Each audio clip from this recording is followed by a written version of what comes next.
Kitchban, sir, you've been asked twice already. Leave the room before I have someone escort you out. The young lieutenant's voice carried across the silent hall with the crisp certainty of a man who had never doubted his own authority. Every conversation faded. Every polished shoe stopped moving across the waxed floor. Beneath rows of American flags and the proud crimson banner of the Marine Corps, 82-year-old Walter Mercer remained exactly where he was. He didn't argue. He didn't raise his voice. His weathered hand rested quietly on a small wooden box tucked beneath his arm, while his pale blue eyes stayed fixed on 6 empty chairs arranged in the front row of the auditorium. Each chair held a neatly folded dress blue jacket and a white service cap resting on the seat, waiting for names that would soon be spoken aloud. Walter wasn't looking at the stage, the guests, or the officers moving through the room with rehearsed precision. He was looking only at those 6 empty chairs, as though they were occupied by men only he could still see. First Lieutenant Connor Blake took another step forward, his immaculate dress uniform almost glowing beneath the bright overhead lights. Fresh ribbons decorated his chest, every button reflected the room like polished glass, and every movement projected confidence earned more from regulations than experience. He glanced briefly toward the guest roster on his tablet before looking back at the old man with growing impatience. "This ceremony is private," he said. "Family members, active Marines, and invited veterans only." Walter slowly turned his head toward the young officer. His face carried deep lines carved by decades of sun, wind, and quiet memories, yet there was nothing defeated about him. His expression remained calm, almost gentle, the kind of calm that seemed strangely out of place inside a room buzzing with military ceremony. "I know," Walter answered softly. "That's why I'm here." Blake frowned. The answer sounded less like an excuse and more like certainty. Behind them, Marines in dress uniforms continued finding their seats while families exchanged quiet greetings. Medals caught the light. Leather shoes clicked softly across the floor. Somewhere near the stage, a military band tuned their instruments with disciplined precision. Everything about the morning reflected order, tradition, and honor. Everything except the elderly man standing alone near the front row without a visible invitation. Blake folded his arms. "Sir, those seats are reserved." Walter nodded once. "I know. Then you understand you can't stand here." Walter looked back toward the chairs. "I wasn't planning to take one." The answer only deepened Blake's frustration. Rules were simple. Names appeared on lists. Guests checked in. Ceremonies followed schedules. Nothing about this quiet stranger fit the process. "What's in the box?" Blake finally asked. Walter lowered his eyes to the worn walnut box cradled against his coat. His thumb brushed gently across its smooth lid, polished by years rather than craftsmanship. "Something that belongs here," he replied. Blake extended his hand. "Open it." Walter hesitated for only a heartbeat before carefully lifting the brass latch. The hinges whispered as the lid rose. Inside rested 6 weathered military dog tags, each wrapped separately in faded olive cloth, alongside several sealed envelopes yellowed by time and a battered brass compass whose cracked glass reflected the overhead lights in fractured lines. Blake studied the contents with visible confusion. They looked old, personal, meaningless. "Is this supposed to prove something?" he asked. Walter closed the lid with quiet care. "No," he answered. "It was never meant to prove anything." Across the auditorium, a Marine near the back row glanced toward the wooden box. His expression changed almost instantly. His chair shifted backward with a sharp scrape against the polished floor. Then, without saying a single word, he slowly rose to his feet. The sharp scrape of the chair echoed across the memorial hall with a sound that seemed far louder than polished wood against polished floor should ever make. Heads turned instinctively. Staff Sergeant Daniel Hayes stood perfectly still beside his seat, his eyes fixed not on Walter Mercer, but on the closed walnut box resting quietly beneath the old veteran's weathered hand. His breathing slowed. His jaw tightened. He looked as though he had just recognized someone he had not expected to see again for a lifetime.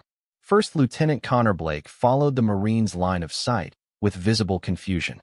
"Staff Sergeant," he asked, "is there a problem?" Daniel did not answer immediately. Instead, he took one careful step forward. His polished shoes crossed the aisle with measured precision, each movement deliberate, respectful, almost hesitant. Around him, Conversations faded into uneasy whispers. Family members exchanged uncertain glances. Several retired Marines shifted in their seats, sensing that something invisible had just changed inside the room. Walter watched Daniel approach without surprise. The old man's expression remained calm, yet his pale blue eyes carried a quiet sadness that had settled there decades earlier and never truly left. Daniel stopped several feet away. His gaze lowered toward the box once more before lifting to Walter's face. "Sir," he asked softly, "where did you get those dog tags?" Walter's fingers rested gently on the lid. "They have been with me for a long time." Daniel swallowed. "May I see one?" Connor Blake immediately stepped between them. "That will not be necessary, Staff Sergeant. This individual has not been cleared to remain inside the ceremony." Daniel slowly looked toward the lieutenant. There was no anger in his expression, only calm restraint. "Respectfully, sir," he replied, "I would like to see one." Blake exhaled impatiently. This is exactly why procedures exist. Personal belongings do not establish identity. Walter quietly opened the box again. Without a word, he lifted the cloth-wrapped tag resting closest to the top and placed it carefully into Daniel's waiting hand. The metal was worn smooth by countless years of careful handling. The stamped letters had faded, but not enough to disappear. Daniel stared at the name. Frank Hayes. For a brief moment, the sounds of the memorial hall seemed to vanish. The distant tuning of brass instruments disappeared. The soft conversations dissolved into silence. Daniel's thumb traced the familiar family name engraved into the steel. He had seen that name every Memorial Day on a framed photograph that stood in his grandmother's living room. He had heard stories about a Marine who never came home, whose final resting place remained unknown, whose memory had become the foundation of an entire family. His grandmother had once told him that someone had promised to bring Frank home. She had never known who made that promise. Daniel slowly looked back at Walter, and something inside his expression changed completely. The uncertainty disappeared. So did the curiosity. What remained was recognition. Without a command, without hesitation, Daniel drew himself upright until every crease of his dress blue uniform aligned with perfect military posture. He raised his right hand in a crisp salute. The motion was flawless. It was not offered to a stranger. It was offered to a man whose name his family had spoken with quiet gratitude for more than 50 years. Every pair of eyes in the auditorium followed the gesture. Connor Blake stood frozen, unable to understand why one of his most respected staff sergeants had just saluted an elderly civilian carrying an old wooden box. For several long seconds, nobody moved. The salute remained suspended in the stillness like a question no one in the room could answer. First Lieutenant Connor Blake looked from Staff Sergeant Daniel Hayes to the elderly man standing quietly before him, searching for some logical explanation that refused to appear. Military customs were not offered carelessly. A Marine did not salute a civilian without extraordinary reason, and certainly not during a formal ceremony moments before the commanding general was scheduled to arrive. "Staff Sergeant," Blake said carefully, forcing confidence back into his voice, "lower your hand." Daniel Hayes did not move. His eyes never left Walter Mercer. "Sir," he answered calmly, "I cannot do that." The words landed harder than anyone expected. Around the auditorium, dozens of Marines shifted uneasily. Hayes was refusing a direct instruction. Then something far more important than protocol had entered the room. Walter finally spoke. His voice was quiet enough that everyone leaned forward to hear it.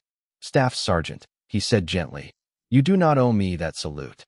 Daniel slowly lowered his hand, but only after completing every movement with perfect precision. "No, sir," he replied. "My family has owed you one for 54 years.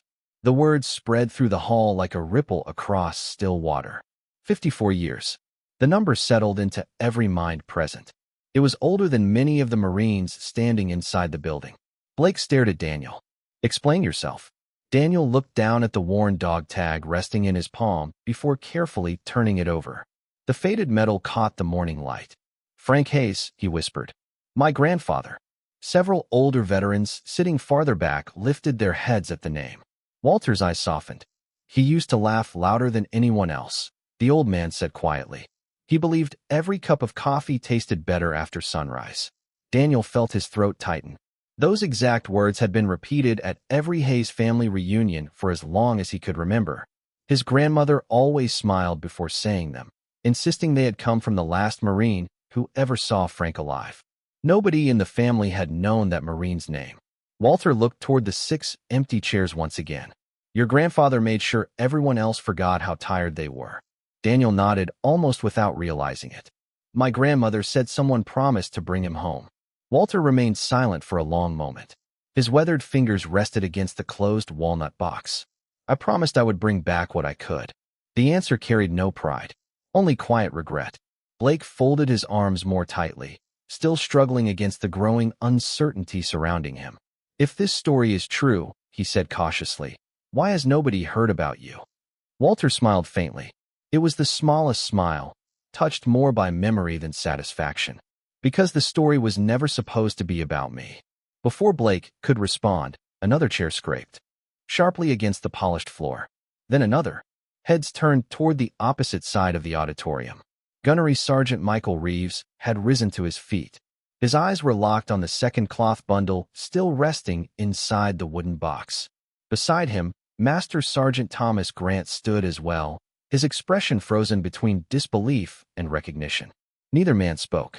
Neither looked at each other. Yet both wore exactly the same expression Daniel Hayes had only moments before.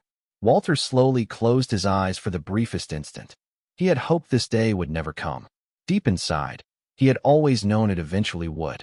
The second chair scraped across the polished floor with slow, deliberate purpose. Then the third.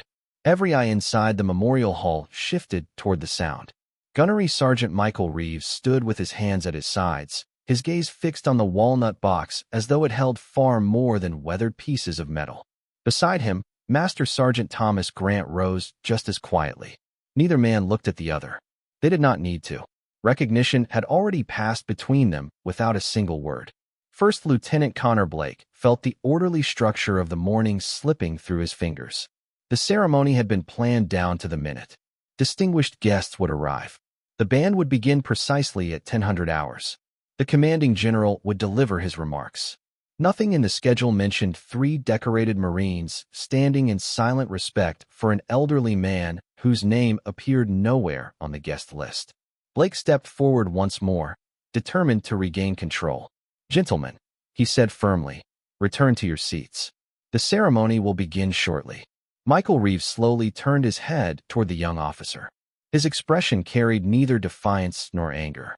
It carried something far heavier. Sir, he answered quietly, I cannot sit down while he is standing. The words settled over the room like fresh snowfall. Thomas Grant nodded once. Neither can I. Blake opened his mouth to respond, but no words came. Across the auditorium, another Marine near the center aisle leaned forward, studying the worn brass latch on Walter's box. Sergeant Lucas Bennett narrowed his eyes. Something about the faded wood, the careful way the old veteran protected it, awakened a memory buried deep inside childhood. His grandfather had once shown him a photograph of a similar box resting on a kitchen table decades earlier. The picture had always remained unexplained. Lucas slowly stood. A heartbeat later, Corporal Andrew Collins followed. Then Staff Sergeant Robert Kane rose beside him. 6 empty ceremonial chairs still waited at the front of the hall, yet now 6 living Marines stood scattered throughout the audience, each staring toward the same quiet figure with unmistakable respect. No command had been given. No announcement had been made. Stillness filled the room more completely than any speech ever could. Walter Mercer lowered his eyes. The sight before him seemed almost too heavy to bear. His weathered fingers tightened gently around the walnut box. You boys should be sitting, he murmured. Daniel Hayes offered a faint smile. Not today, sir. Michael Reeves spoke next. My father used to tell me that if I ever met the man who carried their names home, I was to stand before he ever noticed me. Walter's shoulders rose with a slow breath. Your fathers carried each other, he replied. I simply walked beside them for a little while. Several family members quietly wiped tears from their eyes without fully understanding why. They could feel history unfolding before them even if they did not yet know its shape. At the rear of the hall, Lance Corporal Ethan Cole watched every second with growing disbelief. He recognized every Marine now standing. They came from different companies, different assignments, different generations of service. They shared no chain of command. Yet every one of them had reacted exactly the same way. Ethan slipped his phone from his pocket beneath the cover of the crowd. His fingers moved quickly across the screen before typing a single message to headquarters. Walter Mercer is here. Immediate attention recommended. He hesitated only long enough to press send. Somewhere else on the base, a notification quietly appeared on a secure desk. The morning's carefully planned ceremony had just begun, changing in ways no schedule could have predicted. Several miles away, inside the headquarters building overlooking the parade grounds, the quiet rhythm of another morning moved with practiced precision. Staff officers reviewed briefing folders. Administrative clerks finalized seating assignments. Coffee steamed beside neatly organized stacks of reports. Nothing suggested that the carefully scheduled ceremony unfolding across the base was beginning to follow an entirely different course. Then a secure notification sounded on a desktop terminal. Colonel Nathan Brooks glanced down almost absent-mindedly before reaching for the screen. His expression remained unchanged for only a fraction of a second. Walter Mercer is here. Immediate attention recommended. The message was short. It carried no explanation, no classification, and no urgency beyond those 5 words. Yet Colonel Brooks felt something tighten in his chest. He read the message again, making certain he had not misunderstood the name. Walter Mercer. Slowly, he stood from his chair. Across the conference room, several officers looked up from their briefing packets. "Colonel," one of them asked. Brooks did not answer immediately. Instead, he crossed to a locked cabinet against the far wall and entered a security code. Inside rested several archival binders marked with faded unit insignia and decades-old operation numbers. He pulled one free with remarkable certainty, as though he had known exactly where it belonged all along. Dust lifted gently from the cover as he opened it. The pages inside carried photographs, handwritten field notes, and aging personnel records preserved with extraordinary care. Brooks turned page after page until one photograph stopped him completely. 8 young Marines stood shoulder to shoulder beneath gray skies, their uniforms stained by rain and hard travel, each wearing the same quiet confidence shared only by people who trusted one another completely. Standing slightly apart from the others was a lean gunnery sergeant with pale eyes and an almost impossible calm written across his face. Time had changed the color of his hair, deepened the lines around his eyes, and slowed his steps, but there could be no mistake. Walter Mercer. Brooks looked toward another page where 6 names had been carefully underlined decades earlier. Frank Hayes, Michael Reeves Sr., Thomas Grant Sr., Robert Kane Sr., Lucas Bennett Sr., Andrew Collins Sr. Beside every name appeared one handwritten sentence in faded blue ink. Personal effects delivered by Gunnery Sergeant Walter Mercer. Brooks closed his eyes for a brief moment. He suddenly understood why 6 Marines from completely different commands had stood without hesitation. They had not recognized a stranger. They had recognized the final witness to the stories that had shaped their own families for generations. He reached immediately for the secure telephone on his desk. The call connected after only 2 rings. General Whitmore's office. Brooks spoke without taking his eyes from the photograph. "This is Colonel Nathan Brooks. I need to speak with the general immediately. The general is reviewing his remarks for the ceremony." Brooks interrupted before the aide could continue. "Tell him Walter Mercer is waiting inside Memorial Hall." Silence answered him. It lasted only 3 seconds, yet it felt much longer. Finally, the aide spoke again, and the confidence that had filled his voice moments earlier had completely disappeared. "Please hold, Colonel." Brooks lowered the receiver only slightly. Through the office windows, he could see Marines crossing the parade grounds beneath bright American flags moving gently in the morning breeze. Somewhere inside Memorial Hall, Walter Mercer was still standing beside 6 empty chairs, unaware that the quiet promise he had carried for more than half a century had just reached the one man who understood exactly what that name still meant. Inside Memorial Hall, the silence had become almost tangible.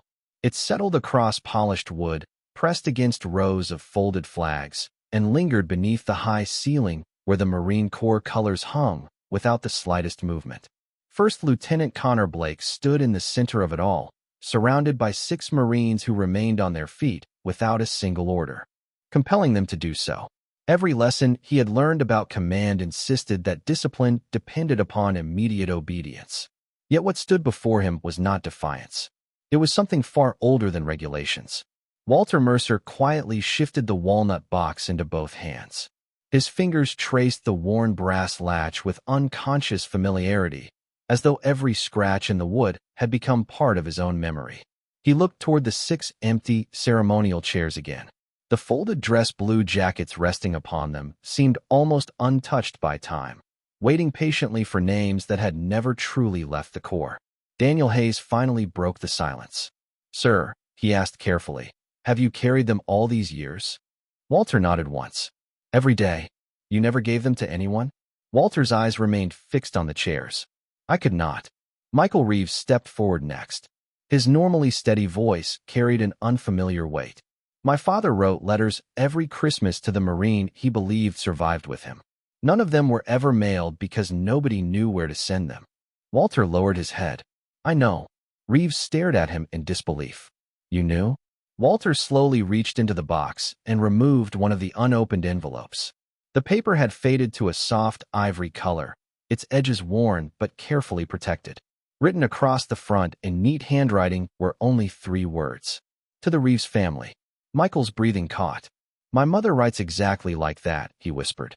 Walter gently returned the envelope to the box before closing the lid once again. "Your father asked me not to deliver them until I believed your families no longer needed answers." Connor Blake looked from one Marine to another, struggling to understand why every sentence seemed to deepen their respect instead of satisfying their questions. "Why would anyone wait more than 50 years?" he asked. Walter answered without hesitation. "Because grief changes shape." Nobody responded. Even Blake found himself unable to interrupt. Walter continued quietly. "When families lose someone, they spend years searching for reasons. Sometimes they believe another answer will finally bring peace. Sometimes it only opens old wounds again." Daniel Hayes looked toward the 6 empty chairs. "So you protected the letters?" Walter gave the smallest nod. "No, I protected the people reading them." The distinction settled over the room with unexpected force. Lance Corporal Ethan Cole remained near the rear entrance, watching every face. He noticed something he had not recognized before. None of the 6 Marines standing around Walter looked embarrassed by their emotions. None tried to hide the respect in their eyes. They looked like sons and grandsons finally meeting the last keeper of a promise their families had spoken about for generations. Beyond the closed doors, faint footsteps echoed through the hallway outside. They were measured, confident, and moving far more quickly than ceremonial protocol normally allowed. Several Marines instinctively glanced toward the entrance. Connor Blake heard them as well, but his attention remained fixed on Walter Mercer. For the first time that morning, certainty had completely abandoned him. He realized he had spent the last 20 minutes trying to remove the one man every story inside this building seemed to have been waiting for. Walter remained perfectly still, holding the weathered walnut box close against his chest. He did not notice the approaching footsteps. His eyes never left the 6 empty chairs, as though he was still counting every promise he had made before the rest of the world had finally begun remembering them. The footsteps outside the memorial hall grew louder with every passing second. They did not hurry, yet they carried unmistakable purpose. Marines near the entrance instinctively straightened their posture long before anyone appeared.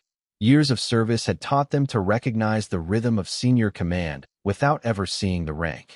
Inside the hall, however, Walter Mercer remained completely unaware. His attention rested on the 6 empty chairs as though the decades between yesterday and today had quietly disappeared. His thumb moved across the worn edge of the walnut box with slow familiarity. The polished brass latch caught the morning light for only an instant before his hand settled again. Daniel Hayes noticed the small gesture and smiled sadly. "You still carry it the same way," he said almost to himself. Walter looked at him with gentle confusion. "Your grandmother showed me one photograph," Daniel continued. "You were standing on her front porch. You were holding that box exactly the same way." Walter's expression softened. "Mary always insisted I come inside for pie before I left." Daniel nodded. "She said you never stayed longer than 10 minutes. Walter gave the faintest smile. "Because every stop after that became a little harder."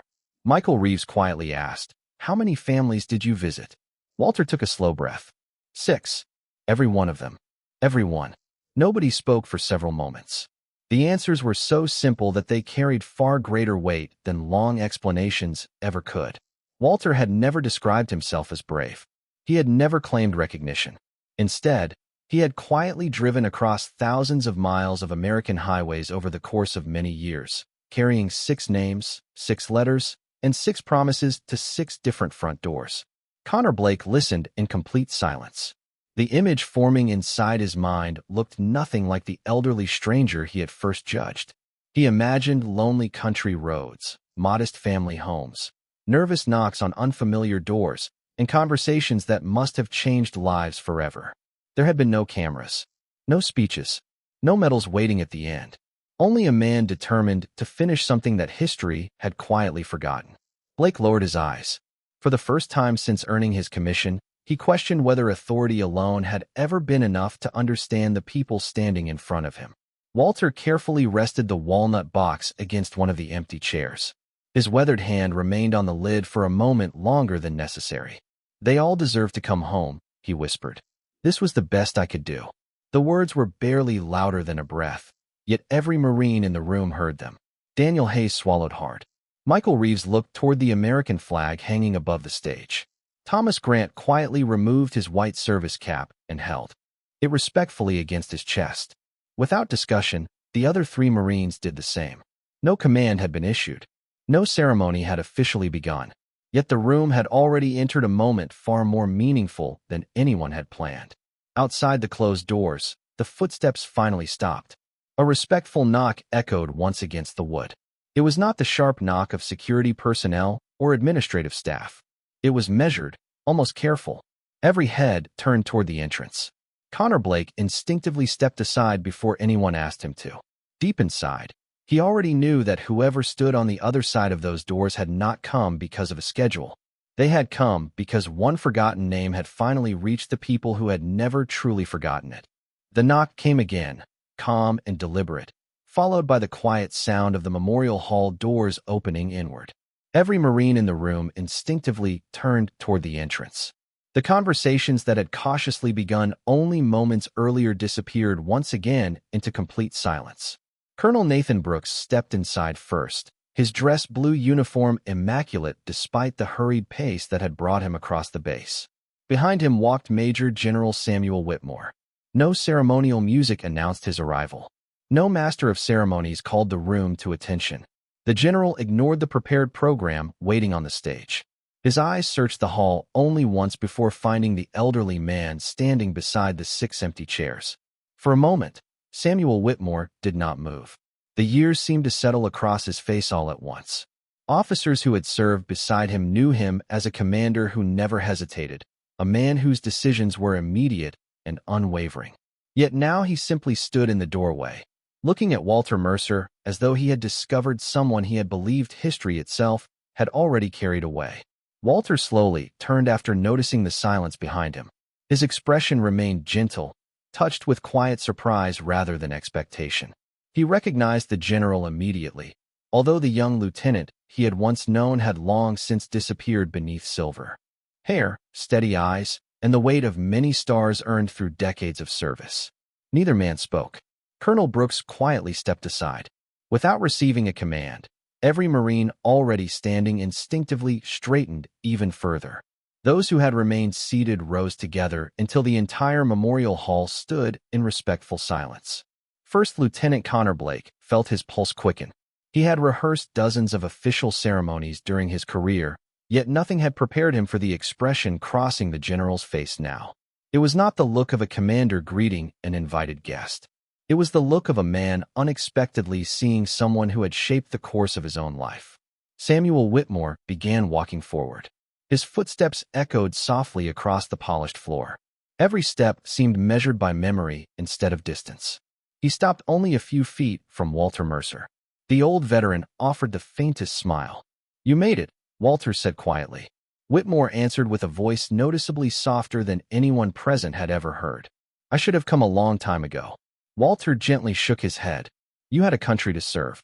The general lowered his eyes briefly toward the walnut box resting beside the empty chair. He recognized it instantly.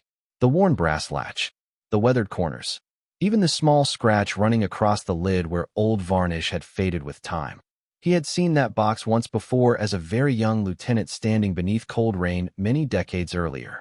Walter noticed his gaze and quietly rested one hand upon the lid. "I never stopped carrying it," he said. Whitmore nodded almost imperceptibly. "I know." Around them, nobody dared interrupt. Daniel Hayes watched the exchange with quiet amazement. Michael Reeves removed his white service cap once more and held it firmly against his chest. Connor Blake stood completely motionless. Every assumption he had made since the beginning of the morning had dissolved into something he could scarcely comprehend. Samuel Whitmore slowly raised his right hand. It was not rushed. It was not ceremonial. It was deeply personal. His fingers reached the brim of his cover in one flawless movement before settling into a perfect Marine salute directed toward Walter Mercer. The entire hall seemed to stop breathing. Even Walter's calm eyes widened for the briefest moment as 54 years of quiet service, forgotten promises, and silent sacrifice suddenly stood recognized before every person gathered beneath the American flag. Major General Samuel Whitmore held the salute without the slightest movement. The room remained perfectly still, as though time itself had paused out of respect for two men who understood something no history book could fully explain. Walter Mercer looked at the general for a long moment before slowly returning the salute. His hand was not as steady as it had once been, but the gesture carried the quiet precision of a Marine who had never forgotten the standard expected of him. No applause followed. None was needed. Silence honored the moment far better than noise ever could. When both men lowered their hands, Samuel Whitmore took one careful step closer. "Ladies and gentlemen," he said, his voice carrying easily through the memorial hall, "before this ceremony continues, there is someone every Marine in this room deserves to know." His words immediately drew every eye toward Walter. Connor Blake felt his stomach tighten.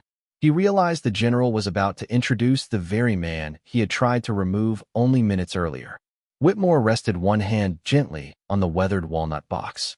"Many years ago," he began, "there was an operation whose details remained classified for longer than most of the Marines serving today have been alive.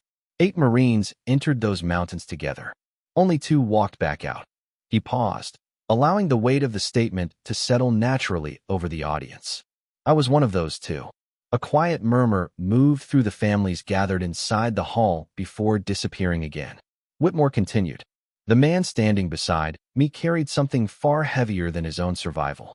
He carried 6 names, 6 families, 6 unfinished promises, and never once asked for recognition in return." Walter lowered his eyes.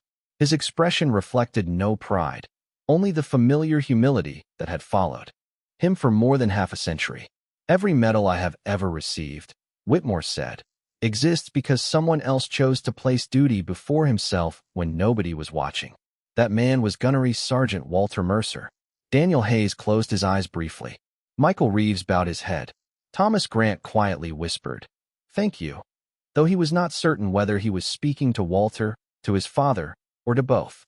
Connor Blake felt the words strike harder than any formal reprimand ever could. He remembered every assumption he had made that morning. He remembered judging worn clothes instead of character, age instead of experience, silence instead of sacrifice. The polished uniform he wore suddenly felt much lighter than the invisible weight Walter had carried across 54 years. Whitmore slowly opened the walnut box himself. He did not rush. He lifted each weathered dog tag with both hands before placing it gently upon the folded dress blue jacket resting on its corresponding empty chair. One by one, 6 names returned to places of honor before the families and Marines gathered inside the hall. No speeches accompanied the quiet ritual. None were necessary. Every movement spoke clearly enough. When the final dog tag rested upon the 6th chair, sunlight streamed through the tall windows and reflected softly across the worn metal. The 6 Marines standing throughout the audience instinctively came to attention once again. Without looking toward one another, they moved in perfect unison and rendered a second salute, this time directed not only toward Walter Mercer, but toward the 6 empty chairs that no longer seemed empty at all. In that moment, the carefully planned ceremony quietly transformed into something no program, schedule, or rehearsal could ever have created. It had become the homecoming Walter Mercer had spent 54 years carrying in a simple walnut box. The 6 weathered dog tags rested quietly upon the folded dress blue jackets, their worn surfaces catching ribbons of golden morning light that drifted through the tall windows above the memorial hall. Nobody reached for them. Nobody disturbed the silence surrounding them. They no longer looked like forgotten pieces of metal. They looked exactly as Walter Mercer had always seen them. They looked like 6 Marines finally standing where they belonged. Major General Samuel Whitmore slowly turned toward the audience. His eyes moved across the families, the young Marines, the retired veterans, and finally settled upon the 6 service members still standing at attention throughout the hall. Today was scheduled to honor 6 names, he said. Instead, it has reminded us what those names were carried home by. He stepped beside Walter and rested one hand gently upon the elderly Marine's shoulder. Many people believe courage belongs only to the battlefield. They are mistaken. Sometimes courage is driving hundreds of miles to knock on a stranger's front door. Sometimes it is sitting quietly at a kitchen table while a mother asks questions that have no easy answers. Sometimes it is keeping a promise for 54 years without expecting anyone to remember your own name. Walter lowered his eyes, clearly uncomfortable with becoming the center of attention. "General," he said softly, "that is enough." Whitmore smiled gently. "No, Gunny. It has been enough for far too long." A quiet wave of understanding passed through the audience. Several family members looked toward the 6 empty chairs differently now. They were no longer symbols of loss alone. They had become symbols of promises that had actually been kept. Daniel Hayes slowly walked toward the chair bearing his grandfather's dog tag. He stopped a respectful distance away before speaking. "Sir, may I?" Walter nodded once. Daniel carefully picked up the weathered tag with both hands, holding it as though it were the most valuable possession he had ever touched. He smiled through damp eyes. "Grandma always said he would come home someday." Walter answered almost in a whisper. "He never stopped coming home. You carried him every time you spoke his name." Michael Reeves approached the second chair, followed by Thomas Grant, Robert Kane, Lucas Bennett, and Andrew Collins. One by one, each Marine gently lifted the dog tag connected to his own family's story. None hurried the moment. Each understood that they were receiving something that had waited more than half a century to complete its journey. Connor Blake remained several steps behind, watching every exchange with quiet humility. He finally removed his white service gloves and slipped them into his pocket. The gesture seemed small, yet it marked the first time that morning he had stopped thinking like an officer enforcing procedures and started thinking like a Marine learning from someone who had lived the values written inside every field manual. He walked slowly toward Walter before stopping at a respectful distance. "Gunnery Sergeant Mercer," he said, his voice steady but sincere. "I owe you an apology." Walter looked at the young lieutenant with calm, patient eyes. "No," he replied gently. "You owe the next old Marine you meet 5 extra minutes before you decide who he is."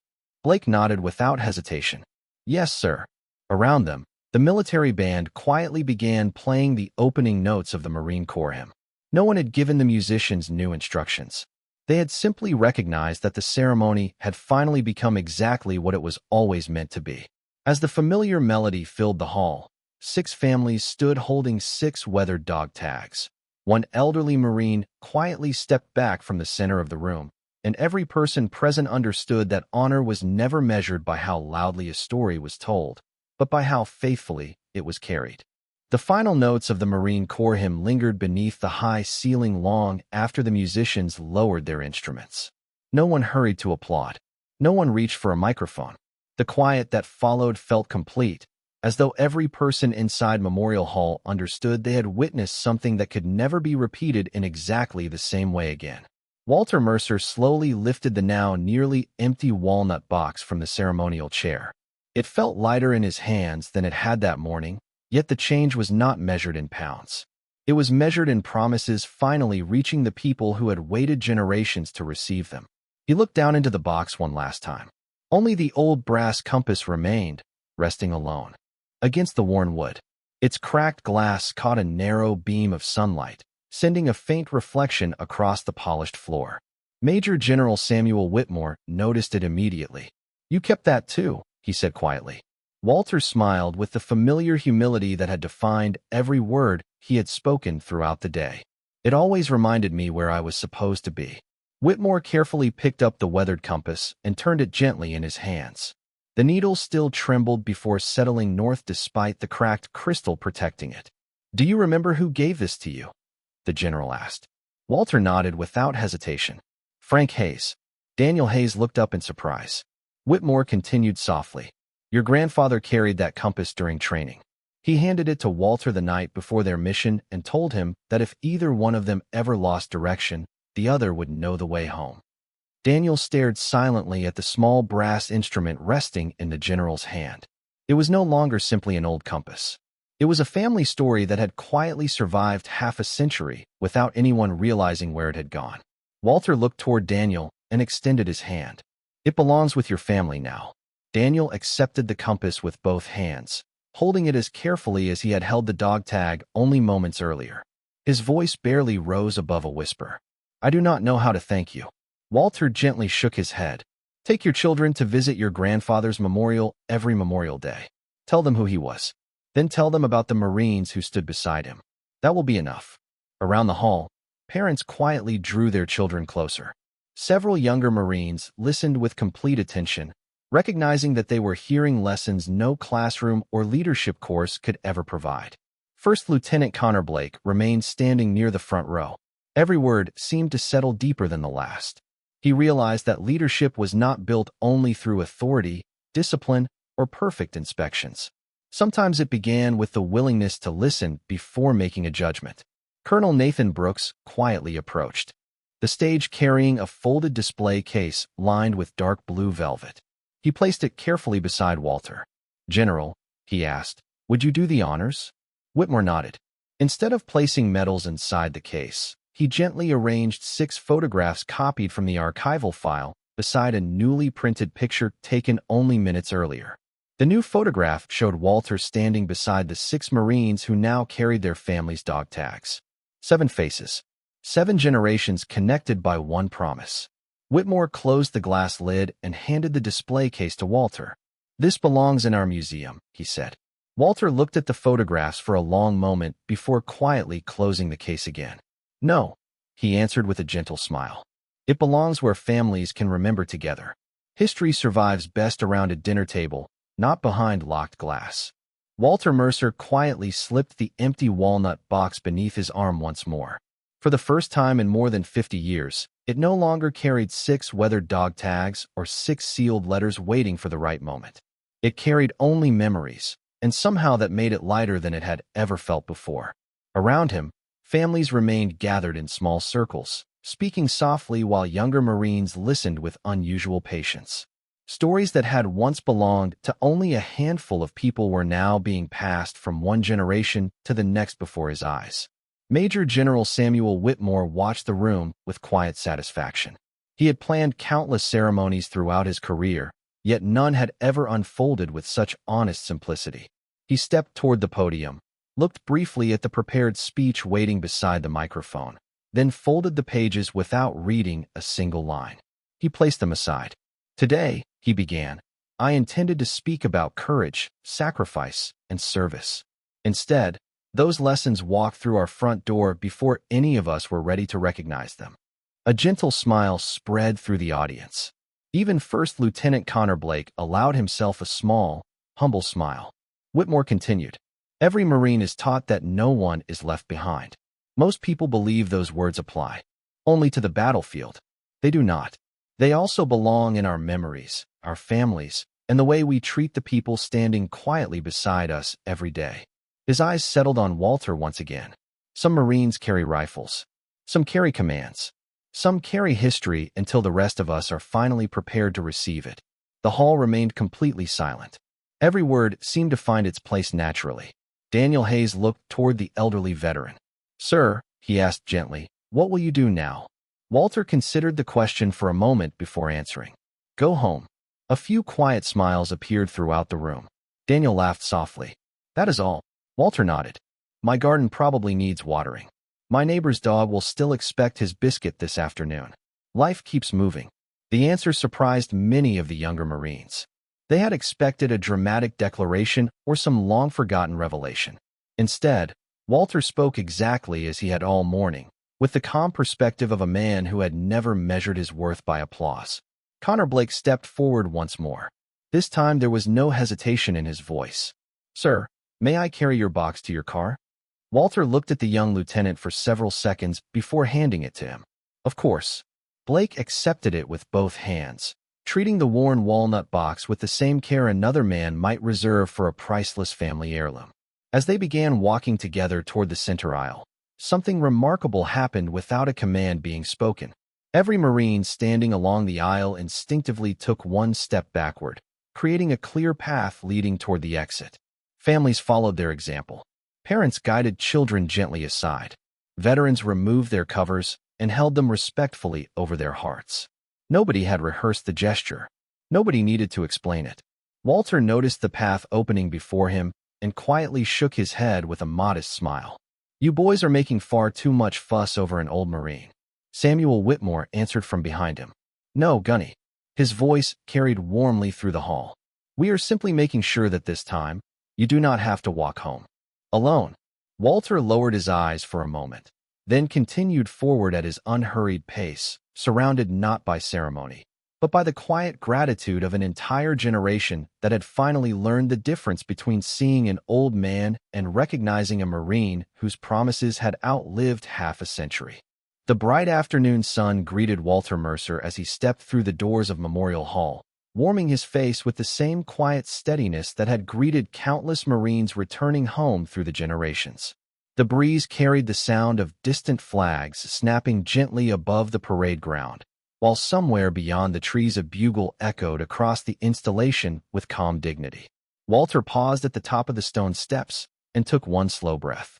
It felt different, not because the world had changed, but because something he had carried inside himself for more than half a century had finally found its rightful place. First Lieutenant Connor Blake walked beside him, still carrying the weathered walnut box with both hands. At the bottom of the steps he stopped, turned toward Walter, and carefully offered it back. Walter accepted it with a grateful nod before resting one hand on the young officer's shoulder. "You did well today," he said. Blake lowered his eyes. "Not at first." Walter smiled gently. "Very few of us do." The young lieutenant looked up again. "I will remember that." Walter nodded once. Then today was worth something. Behind them, Major General Samuel Whitmore, Colonel Nathan Brooks, the 6 Marines, and dozens of families slowly emerged from the hall. Nobody rushed toward their cars. Nobody seemed eager to leave. Conversations formed naturally among people who had arrived as strangers and now departed connected by stories that had quietly crossed more than 5 decades. Daniel Hayes stood with the old brass compass in one hand and his grandfather's dog tag in the other. Michael Reeves carefully unfolded one of the long-protected letters beside his mother, who smiled through quiet tears as she recognized her father's handwriting for the very first time. Thomas Grant, Robert Kane, Lucas Bennett, and Andrew Collins gathered their own. Families close, already beginning to pass along memories that would never again be forgotten. Samuel Whitmore walked toward Walter one final time. He extended his hand, but Walter gently ignored it and instead pulled the general into a brief embrace between old Marines who no longer needed formalities to express respect. When they stepped apart, Whitmore quietly said, "The archives kept your name hidden. Today the Corps finally remembered it." Walter shook his head with the same humble smile he had worn all morning. The Corps never forgot. It simply remembered at the right time. Whitmore laughed softly. "You always did know exactly what to say."